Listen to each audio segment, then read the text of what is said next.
Hey guys, welcome to Digit.in, and first of all, thank you so much for everyone that sent in their questions. We asked you guys to send in your questions about the Redmi Smart TV. We have the 65-inch one for review, but it's available in 50 and 55 inches. Now, I have made a list of some of your questions out here. I've compiled all of them since some of them were the same questions asked again and again. So I have made compilations of all the questions out here, and I hope I get to answer most of them. Now, before we get into the questions, Xiaomi and a lot of other TV makers are not comfortable sharing information like peak brightness because they think that is just a spec on paper and it isn't representative of the true value of the performance when it comes to brightness of the TVs. Sometimes we don't get information like the contrast ratio. But we at Digit, we have invested in some equipment which is going to help us answer these questions, things like color accuracy, how much color space the TV can actually represent, how accurate is it to the D65 white point, peak brightness, contrast ratio, and some more information. But unfortunately, because of the ongoing pandemic, the equipment is stuck in transit and we should have it with us in the next couple of months based on when you are watching this. So stay tuned. We are going to include all that information in our future reviews, but not right now. So there may be some questions I cannot answer today, but hopefully in the future we will be able to give you answers to those questions and a lot more. So thank you so much guys for your support. It's only because of that we can get here and do this kind of work, and you guys really enjoy our videos. We take your feedback really seriously, audio problems and all, and we try to get to you the best content that we can. So without further ado, let's answer your questions. So a lot of you have asked about, please do a full review about the color representation, color reproduction, brightness level, and also how well it does with a PS5 plugged in. We have our full review live already. You can check it out on our YouTube channel. If you missed it, well, you may want to subscribe and hit the bell icon so you are notified when we upload a video. We've also done a dedicated video for the gaming performance of this TV, so you guys should check that one out as well. So I have a couple of questions about the panel. What's the peak SDR brightness? Again, we don't have numbers for this, like I just explained. Peak HDR brightness, again, we don't have those numbers. And the panel type. Now, the panel type of the Redmi TV is actually, it is available in both the variants. It has an IPS and a VA panel based on the model that you get, but you can't choose which one you are getting. However, when you purchase the TV, there is one way of knowing which model you have. Just simply switch on some content on TV and go and press the panel lightly. If you get this rainbow-like effect around where you're pressing it, it's a VA panel. If you don't get the rainbow-like effect, it's an IPS panel. So that's one way of knowing which panel you have received. Just show Dolby Atmos demo or how to set Dolby Atmos in this TV setting.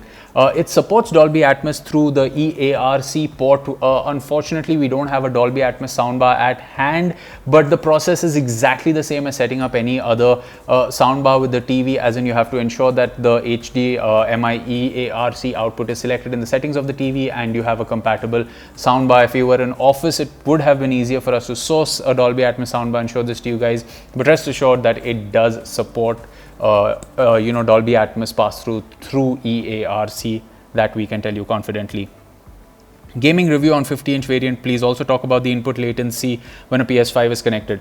So we have spoken about the gaming latency in our gaming video on this TV, but just know that we played a game like Returnal, which really needs you to be very fast with your fingers when playing the game. You need to have really good response time yourself, and every instance of lag counts, and we really didn't notice much lag. So there are some TVs which we've reviewed in the past where the lag is clearly noticeable, but out here it isn't something that we noticed. So if you're looking for a TV with really low input lag, then yes, you can definitely consider this one. And we believe the performance of the 50-inch should be exactly the same as the 65-inch, since all the features apart from the screen size are the same.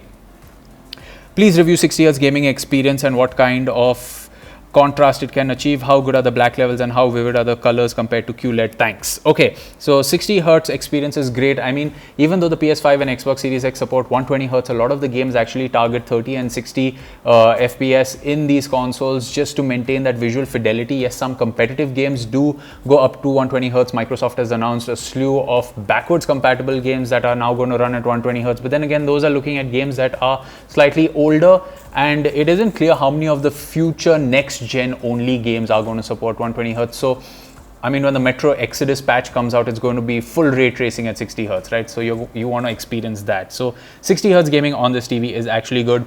Black levels, not so great when you compare it to much more expensive TVs. We have an LG OLED in-house out here, and compared to that, of course, the TV pales in comparison. But again, you have to think about the price point at which this TV is available. Now, like I said in my review, the Mi TV 4X, when we reviewed that, watching HDR content in low lit situations led to the image looking really dark. That isn't the case on this TV, which is good. So even though blacks may look slightly grayish, you can at least make out the details, which is also important on a budget TV. Comparison between View, Hisense and Motorola TV, we would love to do comparisons, but it's more justifiable to do comparisons when we have all the TVs in the house, and since we're working from home, it's going to be difficult. But as and when we get TVs in for review, when we start going back to office, whenever that is, we are planning on doing a lot more TV comparisons, so definitely stay tuned for that.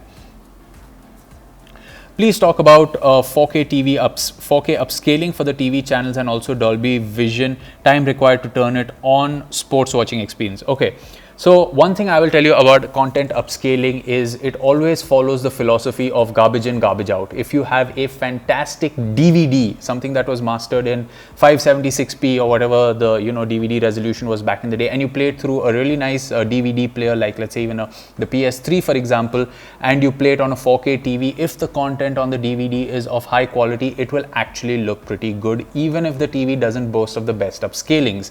And yes, when content is in motion, you really aren't going to make out the artifacts that come when, let's say, you pause it or freeze frame and then try to look for details. But if you are going to watch low resolution content which is really badly compressed, then you really can't expect to get a good experience from that. So remember that when we talk about upscaling. Dolby Vision content is actually pretty decent on this TV. You can leave it in Dolby Vision bright for all the times, be it daylight or night time, and it should get the job done quite well, with what you're watching. The TV does have the instant on mode, so it doesn't switch off the TV and boot from a cold boot anymore. It takes anywhere between 5 to 10 seconds to come on and get you content on the home screen based on your internet connection. Sometimes it was a little faster than that if the time between switching it on and off was less. So that should answer your question. How does it stack up? Again, something like the Hisense A71 was a great TV. We have the Nokia TV that's in office, one of the models. That's a pretty good TV. If you are going to choose between these TVs, you really can't go wrong between any of the three, be it the Hisense A71, the Nokia TV or the Redmi TV. They all have their own pros and cons, but if you're just picking something on a budget, you might want to pick the one you like, because apart from things like the UI where Xiaomi brings patch wall, a lot of the performance is comparable on these different TVs. Also would love to know how it does with the PS5, and where do you think the corners has been cut, if any, in build quality? Yeah, it has plastic feet, it has a plastic shell. The corners have been cut in all the right places to essentially ensure that the price is down. I mean, Xiaomi's QLED TV, for example, comes with a metal stand and this really brushed aluminum kind of finish all around the frame, things like that. So over there, a lot of emphasis has been given on other things. Also, Xiaomi is probably mass producing these remote controls because it's the same across Xiaomi's entire TV and smart devices lineup. So that's another thing. And their margins are also not really very high when it comes to their profit margins for these TVs. At least that's what Xiaomi tells us. So they are trying to, ensure that the cost of these TVs are down, which is why when the prices of any of the components goes up even slightly, they have to increase the prices of the TVs, because they have to offload that cost to the customer, because their margins are also relatively thin. Okay, now somebody has asked, can you mention the picture quality and compare it with brands like Sony and LG, and any samples would be very helpful. Unfortunately, we have a Sony TV in for review, but that TV has just come in when the Redmi TV has gone. Again, we're working from home, so there's only so much space I have at home. But it also depends on the price point. Now, Sony has its tri-luminous displays, for example, and Sony does an incredible job with color reproductions on its TVs. I mean, even Sony's budget TVs have some really good color reproduction, and you can't go wrong with a brand like Sony, which has a legacy for TVs, and they are trying to ensure that that legacy stays true even on their budget offerings. LG, on the other hand, if you're looking at their NanoCell or their OLED lineup, of course, they are competing in the premium space and they're bringing all their guns into that space. But when you're looking at the budget space, I have seen a few LG's budget TVs, and the ones that come with the IPS panel have pretty good viewing angles, pretty good color reproductions, pretty poor black levels. But yes, LG's WebOS is also a very interesting platform if you are looking at a smart TV, and considering again LG is another legacy brand, you really can't go wrong with some of their mid-tier offerings. If there are any specific models that you would like me to talk about, let me know and I can probably help you out with some of the details. But yes, Sony and LG, you are going to be paying a premium for these brands, and those premiums of course come with a better panel and some better picture quality as well. Are all three HDMI ports 2.1? Yes. Does the screen size share the same specs? I'm more interested in the 50-inch one. Yes, the specifications and connectivity options across all three screen sizes are the same. The difference is the screen sizes only. Some have spoken about Toshiba TVs in the comments. Yes, okay, so Toshiba also makes some great TVs with some of the specs on paper looking incredible. Unfortunately, Toshiba hasn't shared any of their TVs with us for review, so we really can't comment on their performance. Toshiba, if you're watching this, you might want to start sharing some TVs with us. Few questions of the Redmi X 50-inch. What is the panel brightness in nits? We've answered that. 50-inch static contrast ratio. Again, we don't know those numbers. Is the exact same model launched in China as the Redmi X TV series, where they're having much better features, such as the China variant has the Cortex A73 CPU, Indian variant has A55, China variant has 32 GB of storage, India variant has 16 GB, China variant has picture quality of reality flow, Indian version has MEMC, China variant has 6 speakers, India variant has 2 speakers, China variant has 105 watts of output, India variant has 30 watts of sound output. Most importantly, the price, China variant is 21,000 rupees, Indian variant is 32,999. Now you can't have an apples to apples comparison for the price, but before we get to the price, all the features are of the variant that's made in China and sold in China. This Redmi TV is made in India or assembled in India, whichever way you would like to think about it. The price, of course, is not comparable because since everything is manufactured in China, there is, of course, a difference of their raw material acquisition versus in India. In India, you have to import the components, and you actually have to pay more for the components that are coming internationally. Panels have gone more expensive. We've actually spoken to Xiaomi about this, and they've given some really in-depth answers. You can go back on our YouTube channel and check out the interaction with them. It is the interaction we did for the Mi QLED TV, but it does answer a lot of questions about why TVs are priced the way they are in India. That should give you a much better answer, but you can't just compare it. It's like you're saying that when you compare the price of even, let's say, the PlayStation, which launched for close to 30,000 rupees internationally, but it's priced at 50,000 rupees in India. Yes, in the US, it is the $499 price point is before taxes. It's actually after taxes, it's close to $550. Plus, you are paying the import, tax for that in India. You're paying customs for it. There are pricing in India is very different. So yes, but go back and check out our interaction with Xiaomi. They have answered this question about why TVs are priced the way they are in India. Please describe the picture quality and try to compare it with some of the rivals like TCL 815. We didn't get the 815 for review, we got the 715 for review. And yeah, we'd like to place the TV side by side for a comparison. So not something we can do, when the TV came in last year. Does it have dimming zones? No, it does not. I want to know if its panel and the panel manufacturer. Again, Xiaomi does not divulge the information about the panel manufacturer to us. Screen mirroring support. You can Chromecast your, from your smartphone to the TV. It supports Chromecast.